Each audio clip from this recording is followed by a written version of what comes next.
ጨዋታው ሲጀመር ገና በአምስተኛው ደቂቃ ላይ አርሰናሎች በካይ ሃቨርትዝ አማካኝነት መረቡን ሲደፍሩ መድፈኞቹ ታሪክ ለመስራትና ለመጀመሪያ ጊዜ የአውሮፓን ዘውድ ለመድፋት ቆርጠው መነሳታቸውን አሳይተው ነበር። አርሰናል በመጀመሪያው አጋማሽ የነበረው ስልታዊ የተከላካይ መስመር ጥንካሬ ፍጹም የሚደነቅ ነበር። ነገር ግን በሁለተኛው አጋማሽ የሉዊስ ኤንሪኬው ፒኤስጂ የአጥቂ መስመር ማዕበል ይዞ መጣ።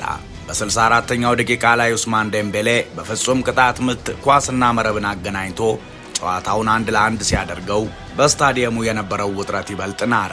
ጨዋታው መደበኛውንም ሆነ የትርፍ ሰዓቱን ጨርሶ ወደ ፍጹም ቅጣት ምት ሲያመራ ምሽቱ በቡዳፔስት ሰማይ ስር ወደ ነበረው እጅግ አስፈሪና አጓጊ ምዕራፍ ተሸጋገረ። ይገርማል። የእግር ኳስን ያህል ጭካኔና ውበት በአንድ ላይ የያዘ ምንም ነገር የለም። በአንድ በኩል የፒኤስጂው ጎንካሎ ራሞስና የቪክቶር ዮከሬሽ ፍጹም መተማመን የታየባቸው ቅጣት ምቶች፣ በሌላ በኩል ደግሞ የልብ ትርታን ያቆሙት የግብ ጠባቂዎች ፍልሚያ። እስኪ የዳዊት ራያን ድንቅ ብቃት እንመልከት። ራያ የኑኖ ሜንዴስን ኳስ በጥሩ ሁኔታ አድኖ ለአርሰናል ትልቅ ተስፋን ዘርቶ ነበር። ድንገት ግን የልብ ስብራት ቅጽበት ተፈጠረ።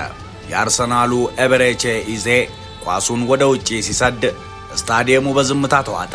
የመጨረሻውን ወሳኝ ኳስ ሉካስ ቤራልዶ ለፒኤስጂ አስቆጥሮ ከባዱ ኃላፊነት የአርሰናሉ ገብርኤል ማጋሌሽ ላይ ወደቀ።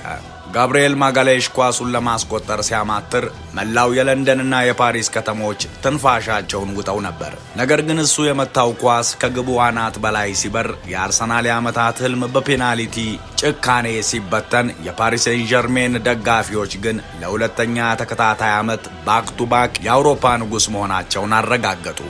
በአጠቃላይ የዛሬው ጨዋታ እግር ኳስ ለምን የዓለም ቁጥር 1 ስፖርት እንደሆነ ያሳየ፣ እስከ መጨረሻዋ ሴኮንድ ድረስ በደስታና በሐዘን እንባዎች መካከል ያወዛወዘ ውብ ግን ደግሞ ጨካኝ ምሽት ነበር።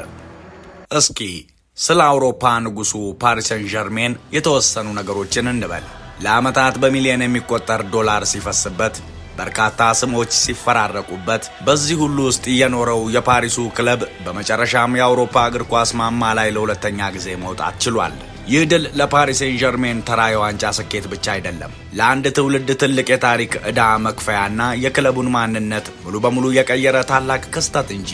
ፒኤስጂ ላለፉት 15 ዓመታት የፈረንሳይ ሊግን በመቆጣጠር ቢገንም በቢሊዮን የሚቆጠር ገንዘብ ቢያወጣም ከአውሮፓ ቻምፒየንስ ሊግ ዋንጫ ጋር ግን ሁሌም ማለቂያ በሌለውም ባይለያዩ ነበር። የዘንድሮው የፍጻሜ ጨዋታ በታሪክ ደማቅ ከሚባሉት አንዱ የነበረ ሲሆን ፒኤስጂ ሜዳ ላይ ያሳየው ቁርጠኝነትና ፍጹም አለመረበሽ ለድሉ ዋነኛ መንገድ መጥረጉ ይነገራል።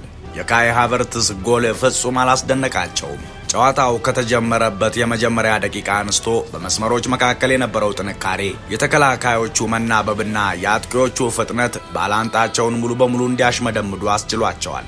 የእግር ኳስ ተንታኞች እንደሚናገሩት የዘንድሮ የፒኤስጂ ስኬት እግር ኳስ በገንዘብና በግለሰብ ኮከቦች ብቻ ሳይሆን በቡድን ስነ ልቦና የሚገነባ ስፖርት ነው። ፓሪስ ሴን ዠርሜንም በዚሁ የተገነባ ነው።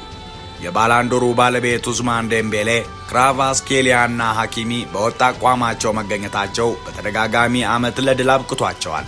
11ዱም ተጫዋቾች ለአንድ ዓላማ የሚሮጡበት ፍጹም የጋራ ማጥቃት እንቅስቃሴ የአርሰናል ጥልቅ መከላከል በሞስኩዌራ በኩል እንዲሰበር አድርጎታል። በነገራችን ላይ ለዚህ ታሪካዊ ስኬት ዋነኛውን የክብር ድርሻ የሚወስደው የቡድኑ አሰልጣኝ ሉዊስ ኤንሪኬ ነው። በውድድር ዘመኑ በሙሉ ያሳየው የታክቲክ ብስለትና የወጣቶች እምነት የሚደነቅ ነው። አሰልጣኙ ቡድኑን ከከዋክብት ጥግግት አውጥቶ ወደ ስልታዊ አጨዋወት ዘይቤ በመቀየር የራሱን ትልቅ አሻራ ማሳረፍ ችሏል። በፓሪስ ጎዳናዎች ላይ በአሁኑ ሰዓት እንቅልፍ የሚባል ነገር የለም። ጨዋታው ከተጠናቀቀበት ሰዓት ጀምሮ እስከ እኩለ ሌሊት አልፎም እስከ ንጋት ድረስ ድሉ በታላቅ አከባበር ይቀጥላል። በታዋቂው የኤፍል ታወር ስርና በሻምፕ ኤሊዜ ጎዳናዎች ላይ በሚሊዮን የሚቆጠሩ ደጋፊዎች በደስታ እብደት ውስጥ ሆነው ድሉን እያጣጣሙት ነው። የክለቡ ሰማያዊና ቀይ ቀለሞች ደማቅ ርችቶች የፓሪስን ሰማይ ሙሉ በሙሉ ተቆጣጥረውታል። ለዓመታት የአውሮፓ ትናንሽ ክለብ እየተባሉ በባላንጣዎቻቸው ሲሳለቅባቸው የነበሩት የፒኤስጂ ደጋፊዎች ዛሬ አንገታቸውን ቀና አድርገው የአውሮፓ ንጉስነትን በኩራት ደግመውታል። ይህ ድል በፈረንሳይ እግር ኳስ ላይ ምን አይነት አሻራ ያሳርፋል የሚለው ነጥብ በርካቶች ሊረዱት ይገባል። ከዚህ ቀደም ኦሎምፒክ ማርሴይ ብቻ ፈረንሳዊ ክለብ ሆኖ ቻምፒዮንስ ሊግን ያሳካ ነበር። አሁን ደግሞ ፒኤስጂ ሁለቴ በተከታታይ በማሸነፍ ከሪያል ማድሪድ ቀጥሎ ሁለተኛው ቡድን ሆኗል። ይህ ድል ለፈረንሳይ ሊግ ትልቅ ክብርና የገበያ ዋጋ ይዞ ይመጣል ተብሎ ይታመናል።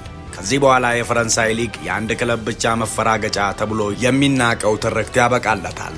ምክንያቱም የአውሮፓ ትልቁ ዋንጫ መናገሻ መሆን ችሏልና።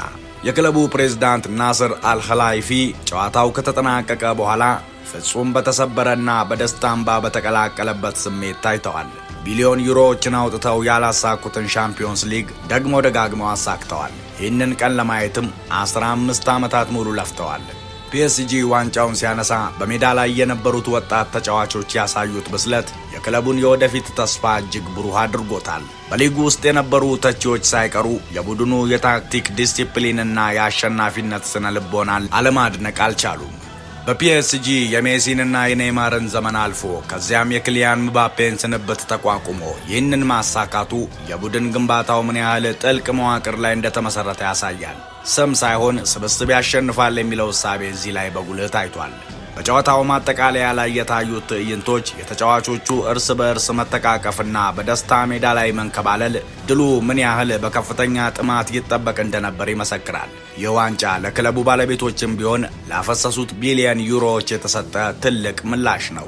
ይህ የፒኤስጂ ድል በአውሮፓ ታላላቅ ክለቦች ዘንድ አዲስ ስጋትና መነቃቃትን መፍጠሩ አልቀረም። እንደ ሪያል ማድሪድ፣ ባየር ሙኒክና ማንቸስተር ሲቲ ያሉ የክብር መዝገብ ባለቤቶች አዲሱን ንጉሥ ለሁለተኛ ጊዜ ዝቅ ብለው ተቀብለውታል።